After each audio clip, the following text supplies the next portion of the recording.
Assalamualaikum warahmatullahi wabarakatuh. Waalaikumsalam warahmatullahi wabarakatuh. Kami dari kelompok 8 yang beranggotakan Siwiriati, Ervina Prisnadani, Reika Kirana, Hibatin Wafiroh, dan saya sendiri Afandi Dafa.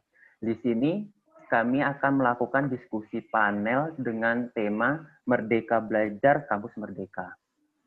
Dan di sini saya sebagai moderatornya akan memimpin jalannya diskusi panel ini. Selanjutnya, saya akan serahkan kepada Mbak Hibatin Wafiroh yang akan menjelaskan pengertian dari program Merdeka Belajar. Waktu dan tempat saya persilahkan untuk Mbak Hibatin Wafiroh. Terima kasih, moderator. Sebelum lanjut, lebih baiknya kita mengenali arti dari Merdeka Belajar dan juga Kampus Merdeka. Merdeka Belajar adalah memberi kebebasan dan otonomi kepada lembaga pendidikan dan merdeka dari birokratisasi. Dosen dibebaskan dari birokrasi yang berbelit, serta mahasiswa diberikan kebebasan untuk memilih bidang yang mereka sukai. Sedangkan Kampus Merdeka pada dasarnya menjadi sebuah konsep baru yang membiarkan mahasiswa mendapatkan kemerdekaan belajar di perguruan tinggi. Konsep ini pada dasarnya menjadi sebuah lanjutan dari sebuah konsep yang sebelumnya, yaitu Merdeka Belajar. Kampus Merdeka merupakan kebijakan Menteri Pendidik dan Kebudayaan yang bertujuan mendorong mahasiswa untuk menguasai berbagai keilmuan yang berguna untuk memasuki dunia kerja.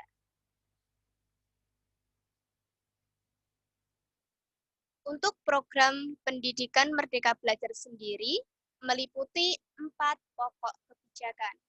Yang pertama ada ujian sekolah berdasarkan nasional, 2 ujian nasional, 3 rencana pelaksanaan pembelajaran, dan yang keempat peraturan penerimaan peserta didik baru berzonasi. Bila dicermati dari sisi pokok kebijakan Merdeka Belajar, jelas lebih difokuskan pada jenjang pendidikan dasar dan juga menengah.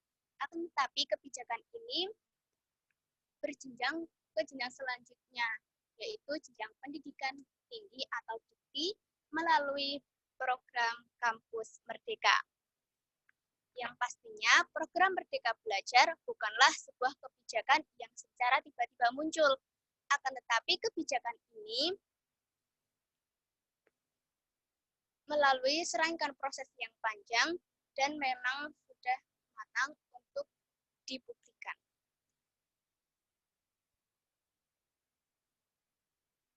Yang pertama, untuk USBN, berdasarkan Permendikbud nomor 43 tahun 2019 tentang penyelenggaraan ujian yang diselenggarakan Satuan Pendidikan dan Ujian Nasional, khususnya pada pasal 2 ayat 1, ada juga yang dijelaskan pada pasal 5 ayat 1. Untuk yang kedua, yaitu ujian nasional adalah kegiatan pengukuran capaian kompetensi lulusan pada mata pelajaran tertentu secara nasional dengan mengacu pada standar kompetensi lulusan, yang merupakan penilaian hasil belajar oleh pemerintah pusat yang bertujuan untuk menilai pencapaian kompetensi lulusan secara nasional pada mata pelajaran tertentu, sesuai dengan Permendikbud nomor 43 tahun 2019.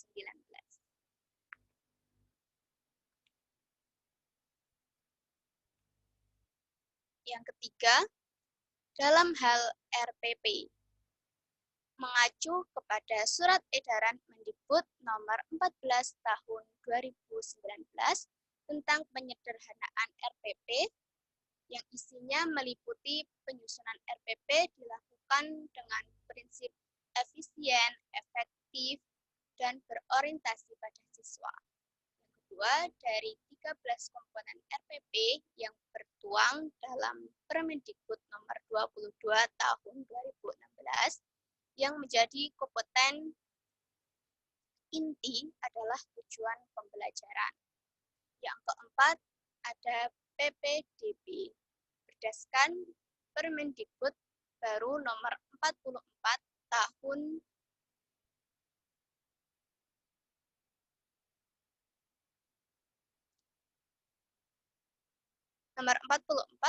2019 tentang PPDB 2020 sebagaimana dinyatakan pada pasal 11 dalam persentase pembagian yang meliputi jalur zonasi yang paling sedikit 50%, jalur afirmasi paling sedikit 15%,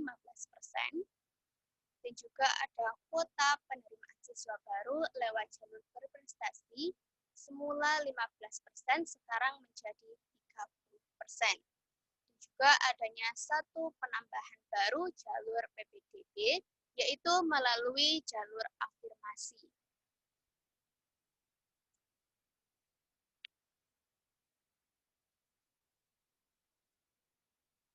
Baik, mungkin itu paparan dari saya serahkan kepada moderator. Baik, terima kasih Mbak Hibatin atas penjelasannya. Selanjutnya saya akan menyerahkan kepada Mbak Ervina Prisnadani yang akan menjelaskan mengenai tantangan dalam pelaksanaan Merdeka Belajar Kampus Merdeka. Waktu dan tempat saya persilahkan untuk Mbak Ervina Prisnadani. Baik, terima kasih moderator. Di sini saya akan memaparkan materi mengenai tantangan dalam pelaksanaan Merdeka Belajar Kampus Merdeka. Dapat dilihat bahwa kebijakan baru yang ditetapkan oleh Nadiem Makarim menjadi Grand Design untuk pendidikan nasional yang bertujuan menciptakan sumber daya manusia Indonesia yang lebih unggul, cerdas, berkarakter, dan berbudaya. Dari tersebut, manfaat program Merdeka Belajar dapat dirasakan oleh guru, murid, maupun orang tua siswa. Namun, terlepas dari itu semua, terdapat tantangan program belajar yang harus dihadapi oleh guru. Ada 5 tantangan program Merdeka Belajar bagi guru. Contohnya, pada tahun 2019 yang lalu, bertepatan dengan Hari Guru Nasional atau HGN, Menteri Pendidikan dan Kebudayaan Nadiem Makarim mengajak guru untuk membawa perubahan bagi sistem pembelajaran di Indonesia. Salah satunya dengan mengajak siswa berdiskusi ketika belajar. Hal tersebut bertujuan untuk membuat siswa lebih aktif, berani menyampaikan argumentasi, dan dapat memecahkan masalah dengan berdiskusi. Sehingga diciptakanlah program Merdeka Belajar. Namun, meskipun memiliki tujuan yang baik, program belajar ini belum sempurna untuk dilakukan, karena terdapat beberapa kendala atau tantangan tersendiri yang harus dihadapi. Berikut merupakan 5 tantangan program Merdeka Belajar bagi guru, di antaranya yaitu 1. Keluar dari zonasi nyaman sistem pembelajaran. Tantangan bagi guru yang pertama yaitu sulitnya keluar dari zona nyaman sistem pembelajaran yang telah dilakukan selama ini. Biasanya, sistem pembelajaran dilakukan dengan memberikan materi, penjelasan, atau pemaparan kepada murid sebesar 60% dari seluruh waktu pembelajaran di kelas. Hal tersebut tentu membuat siswa menjadi pasif, karena mereka hanya mendengarkan lalu mencatat materi saja. Dengan adanya program Merdeka Belajar, maka sistem pembelajaran akan lebih aktif dengan mengajak siswa berdiskusi sehingga dapat memecahkan masalah secara bersama-sama. Namun, tidak semua siswa merasa nyaman dengan adanya diskusi ini. Dan hal ini membuat tantangan besar bagi guru untuk mengajak siswa dalam diskusi. Yang kedua adalah tidak memiliki pengalaman program Merdeka Belajar. Karena guru tidak memiliki pengalaman mengajar dengan program Merdeka Belajar, maka hal tersebut menjadi tantangan tersendiri bagi mereka. Setidaknya terdapat 2 kendala yang dirasakan oleh guru untuk mengubah cara mengajar mereka.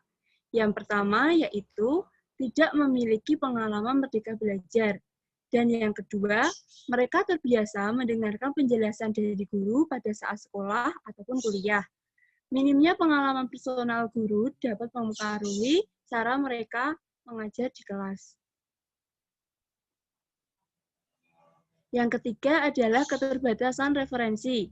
Tantangan yang harus dihadapi guru selanjutnya adalah keterbatasan referensi penyampaian materi, baik dalam teks pelajaran maupun pada buku guru yang sudah diterbitkan oleh pusat perbukuan atau penerbit swasta.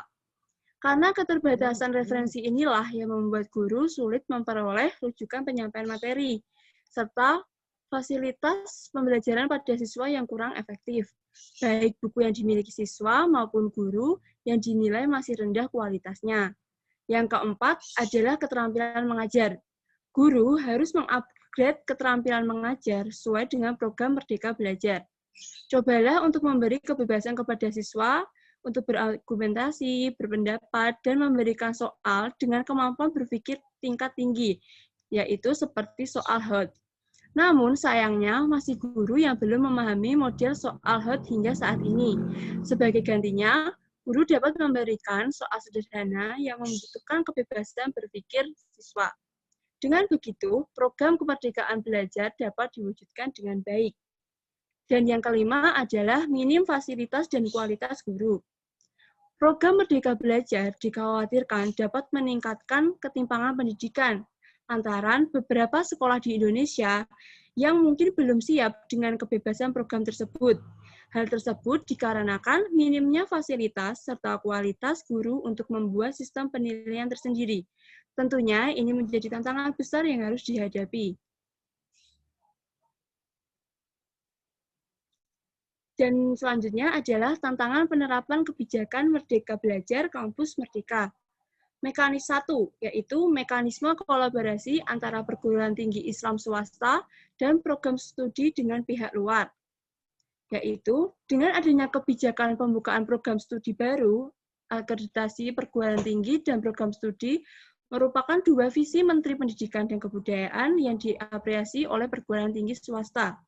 Kebijakan ini memberikan angin segar di tengah sulitnya birokrasi dan persyaratan pengajuan prodi baru dan akreditasi. Pada tataran praktis, salah satu persyaratan yang mewajibkan adanya kolaborasi antara PTS dan prodi dengan pihak luar, yaitu seperti perusahaan jasa, industri, masyarakat, perguruan tinggi lain, dan instansi pemerintah maupun swasta. Dapat memunculkan kebingungan dalam mekanismenya. Bagi PTS besar, hal ini tidak menjadi persoalan besar, tetapi bagi PTS kecil mewajibkan memunculkan persoalan tersendiri. Yang kedua adalah percepatan perguruan tinggi atau PTN go internasional dengan kebijakan PTN Badan Hukum atau PTN-BH. Kebijakan PTN-BH memberikan harapan besar bagi perguruan tinggi untuk mewujudkan perguruan tinggi yang siap bersaing secara internasional. Kebijakan PTN-BH sebelumnya dirasakan sangat rigid dan berat. Di antaranya adalah 1. PTN harus mendapat akreditasi A sebelum dapat menjadi PTN-BH. Yang kedua adalah mayoritas prodi PTN harus terakreditasi A. Sebelum menjadi PTN-BH, PTN Badan Layanan Umum atau PTN-BLU dan Staker kurang memiliki fleksibilitas finansial, kurikulum, dan kebijakan dibandingkan PTN-BH. Pada kebijakan Merdeka Belajar Kampus Merdeka ini, Nadiem memangkas birokrasi dan persyaratan dibandingkan PTN-BH.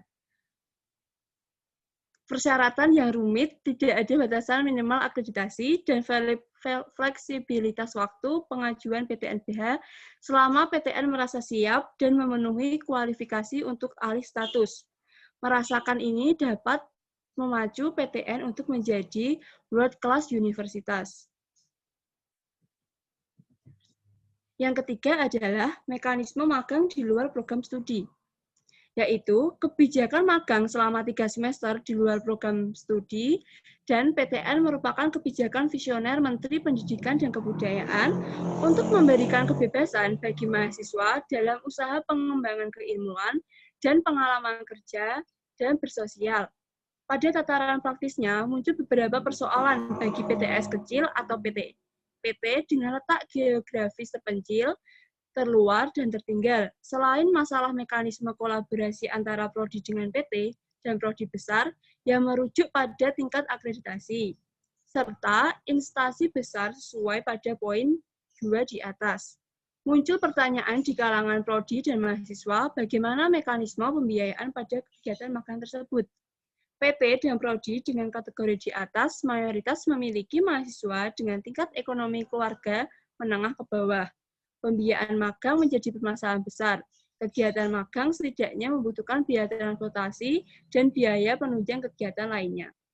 Sekian dari materi yang dapat saya paparkan, saya kembalikan ke moderator.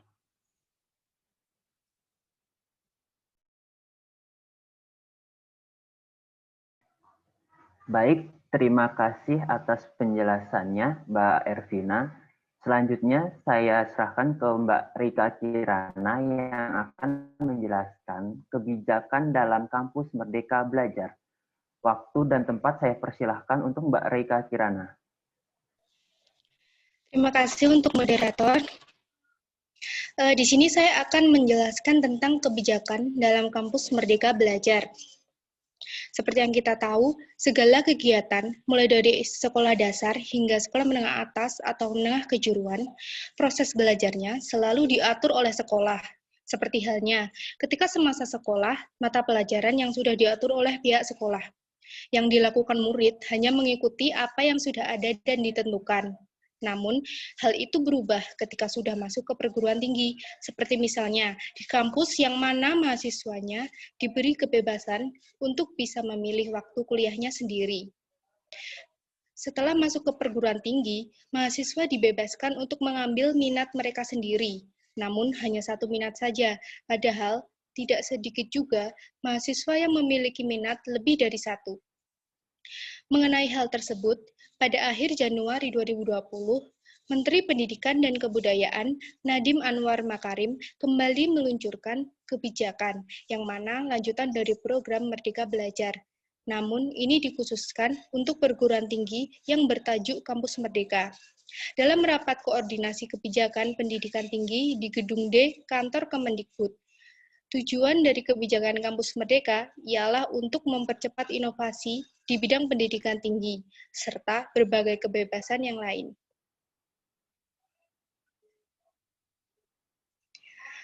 Di dalam pelaksanaannya, Kampus Merdeka ini mengusung 4 kebijakan yang nantinya akan sangat berpengaruh untuk kampus dan juga mahasiswa.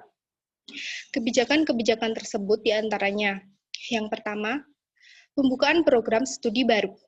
Dengan kebijakan yang disampaikan oleh Mendikbud bahwa ingin melakukan kolaborasi antara kampus dan pihak ketiga di luar kampus untuk menciptakan program studi baru. Perguruan tinggi dengan akreditasi A dan B langsung diberi izin untuk membuka prodi baru, asalkan memiliki kerjasama dengan pihak ketiga, yaitu organisasi-organisasi kelas dunia, dan tidak perlu lagi melalui proses perizinan prodi di kementerian, asal dibuktikannya dengan melakukan kerjasama dengan perusahaan berkelas dunia. Organisasi nirlaba kelas dunia, BUMN atau BUMD, dan top 100 World University berdasarkan QS Ranking. Yang kedua, sistem akreditasi perguruan tinggi. Dengan kebijakan bagi yang tidak membutuhkan reakreditasi atau belum mau naik level akreditasinya. Akreditasi akan diperbarui secara otomatis, karena reakreditasi bersifat sukarela. Artinya, bagi yang siap naik ke akreditasi A, itulah yang diprioritaskan. Dan bagi prodi yang mendapatkan akreditasi internasional, dia akan mendapatkan akreditasi A dari pemerintah dan tidak harus melalui proses lagi di tingkat nasional. Yang ketiga, perguruan tinggi negeri atau PTN.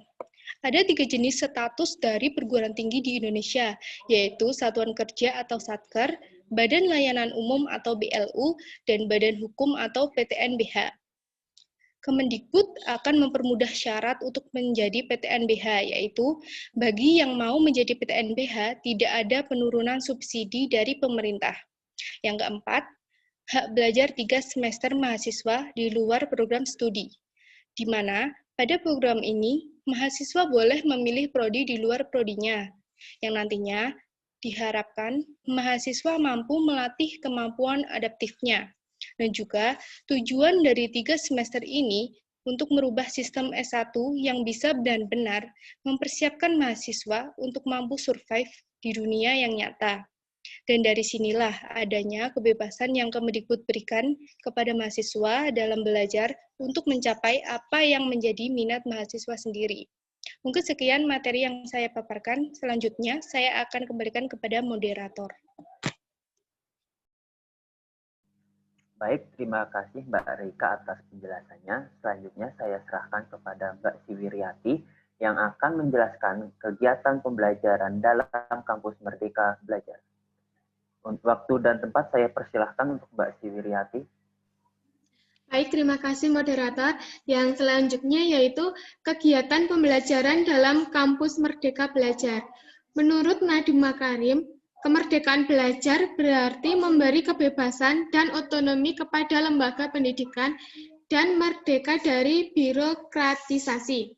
Dosen juga dibebaskan dari birokrasi yang berbelit, serta mahasiswa diberikan kebebasan untuk memilih bidang yang mereka sukai. Ada 8 bentuk kegiatan pembelajaran di luar program studi. Berdasarkan Permendikbud nomor 3 tahun 2020, pasal 15 ayat 1 dapat dilakukan dalam program studi dan di luar program studi. Meliputi yang pertama yaitu pertukaran pelajar. Salah satu tujuan program ini yakni membangun persahabatan mahasiswa antar daerah, suku, budaya, dan agama, sehingga meningkatkan semangat persatuan dan kesatuan bangsa. Beberapa bentuk kegiatan belajar yang dapat dilakukan seperti pertukaran pelajar antar prodi pada kampus yang sama, pertukaran pelajar dalam prodi yang sama pada kampus yang berbeda, dan pertukaran pelajar antar prodi pada kampus yang berbeda. Yang kedua, magang atau praktik kerja. Program ini dapat dilaksanakan selama 1 sampai 2 semester sehingga memberikan pengalaman yang cukup kepada mahasiswa. Pembelajaran langsung di tempat kerja, magang yang berjalan selama 1 semester wajib mendapatkan minimum 20 SKS, tidak boleh kurang dan juga tidak boleh lebih. Yang ketiga yaitu asistensi mengajar di satuan pendidikan. Program ini bertujuan untuk memberikan kesempatan bagi mahasiswa yang memiliki minat dalam bidang pendidikan untuk turut serta mengakarkan dan memperdalam ilmunya dengan cara menjadi guru di satuan pendidikan. Program ini dilakukan oleh mahasiswa di satuan pendidikan seperti sekolah dasar, menengah, maupun atas. Sekolah tempat praktik mengajar dapat berada di lokasi kota maupun di daerah yang terpencil. Yang keempat yaitu penelitian atau riset. Bagi mahasiswa yang memiliki passion menjadi peneliti, Merdeka Belajar dapat diwujudkan dalam bentuk kegiatan penelitian di lembaga riset atau pusat studi. Yang kelima, proyek kemanusiaan. Keterlibatan mahasiswa selama ini umumnya bersifat voluntary dan hanya berjangka pendek. Namun, pada program ini dirancang bersama organisasi resmi untuk dapat diberikan penilaian SKS perguruan tinggi. Sekali program ini maksimal 1 semester dan dapat mengambil lagi pada semester yang lainnya. Yang keenam, kegiatan wirausaha. Kebijakan Kampus Merdeka mendorong pengembangan minat wirausaha mahasiswa dengan program kegiatan belajar yang sesuai. Program ini dapat disusun pada tingkat perguruan tinggi dengan menyusun silabus kegiatan wirausaha yang dapat memenuhi 20 SKS per semester atau 40 SKS per tahun. Yang ketujuh yaitu studi atau proyek independen. Ini dijalankan untuk menjadi pelengkap dari kurikulum yang sudah diambil oleh mahasiswa. Perguruan tinggi atau fakultas juga dapat menjadikan studi independen untuk melengkapi topik yang tidak termasuk dalam jadwal perkuliahan, tetapi masih tersedia dalam silabus program studi atau fakultas. Yang kedelapan yaitu membangun desa atau kuliah kerja nyata tematik. KKNT merupakan suatu bentuk pendidikan dengan cara memberikan pengalaman belajar kepada mahasiswa untuk hidup di tengah masyarakat di luar kampus. Melalui Kampus Merdeka, program ini memiliki pengakuan kredit yang setara dengan 6-12 bulan atau setara dengan 20-40 SKS. Pelaksanaan KKNT ini dilakukan dengan tujuan untuk mendukung kerjasama bersama Kementerian Desa, PDTT, serta kementerian atau stakeholder lainnya. Sekian pemaparan materi dari saya, kembalikan ke moderator. Baik, sesi selanjutnya yaitu sesi tanya-jawab. Bagi yang ingin bertanya, silahkan sebut nama dan pertanyaan tersebut ditujukan kepada siapa. Silahkan waktu dan tempat yang bagi ingin bertanya.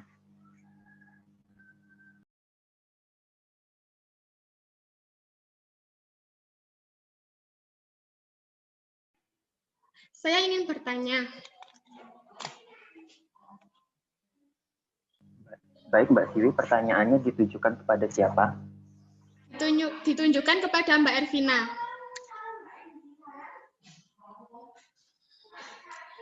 Saya ingin bertanya, di dalam tantangan penerapan kampus terdapat mekanisme magang di luar kampus dan tertulis bahwa kebebasan mahasiswa dalam usaha pengembangan keilmuan, pengalaman kerja, dan bersosial. Apakah hal tersebut malah akan membuat timbulnya permasalahan terhadap penerapan mekanisme ini? Terima kasih. Baik, pertanyaannya saya tampung terlebih dahulu. Selanjutnya, siapa yang ingin bertanya?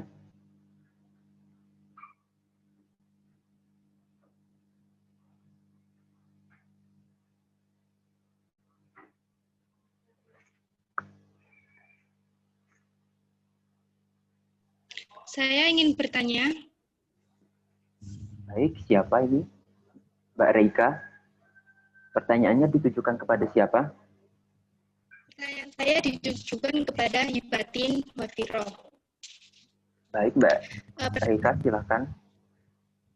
Pertanyaannya, apa yang dimaksud dengan birokrasi? Dan kenapa masih ada kontra dalam kebijakan Kampus Merdeka jika kebijakan ini dirasa sudah atau banyak hal yang bisa kita manfaatkan? Mungkin itu pertanyaan dari saya. Terima kasih. Baik, terima kasih pertanyaannya Mbak Reika. Selanjutnya, siapa yang ingin bertanya? Saya izin bertanya kepada Siwi. Baik, Mbak Ervina, silahkan.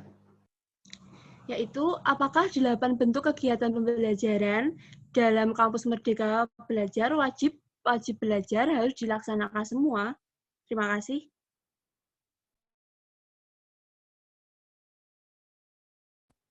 Baik, terima kasih pertanyaannya Mbak Ervina. Selanjutnya masih ada sisa satu pertanyaan lagi. Baik, saya akan menanyakan kepada Mbak Reika. Menurut Anda, apa tujuan utama dibuat kebijakan Kampus Merdeka Belajar dan mengapa dibuat adanya kebijakan tersebut?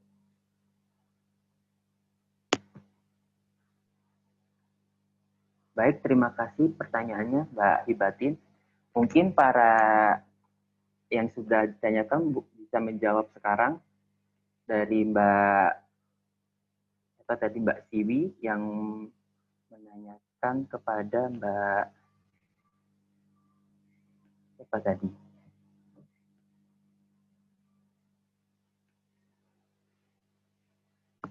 Mungkin pertanyaannya bisa dijawab.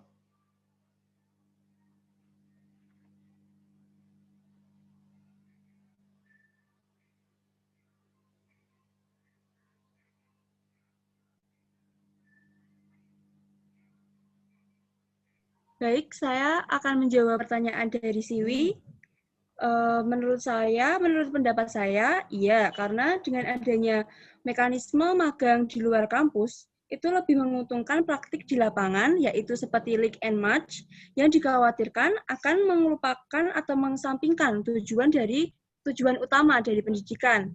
Karena kebijakan ini sangat kental dengan pendekatan pasar untuk kebutuhan industri.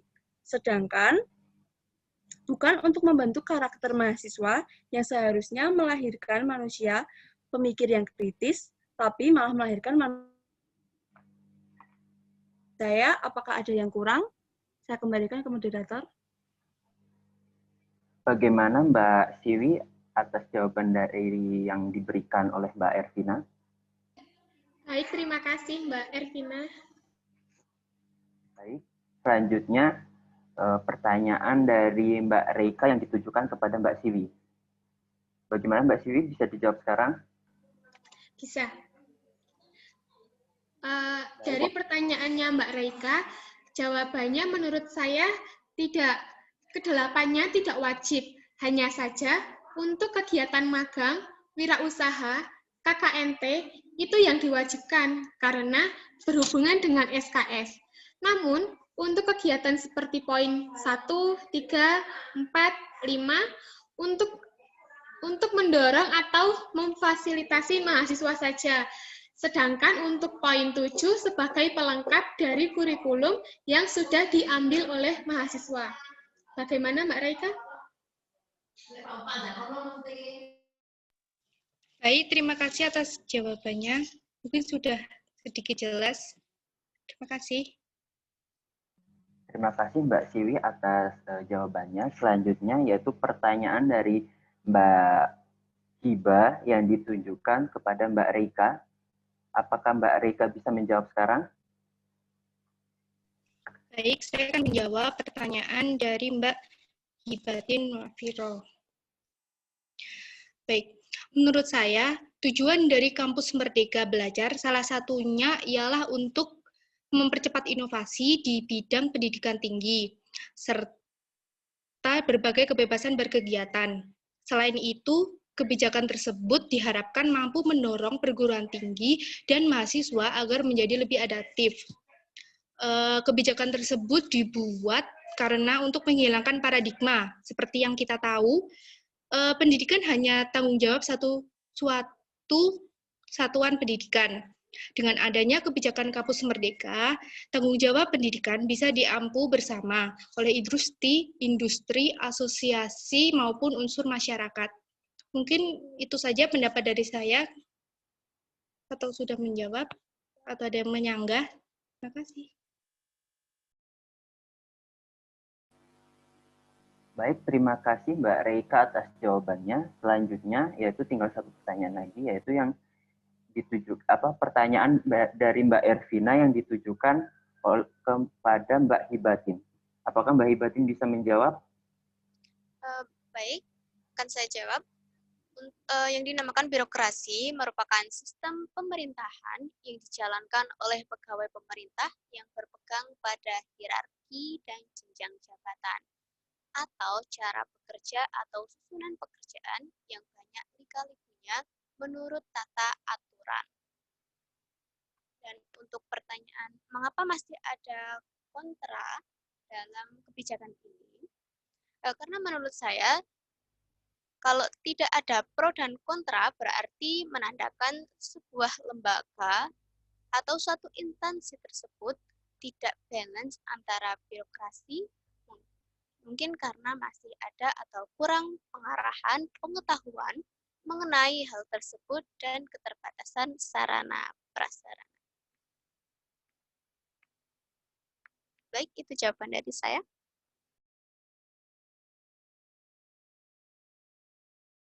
Baik, terima kasih atas jawabannya Mbak Hibatin. Mungkin masih ada yang ingin menyanggah atau yang ingin menambahkan?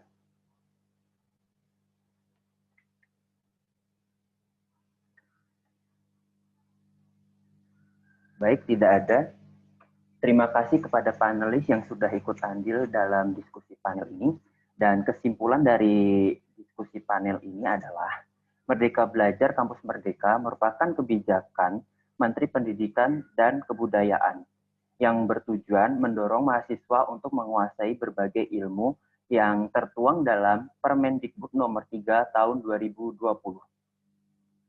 Kebijakan ini juga memiliki berbagai macam program dan kegiatan di dalamnya.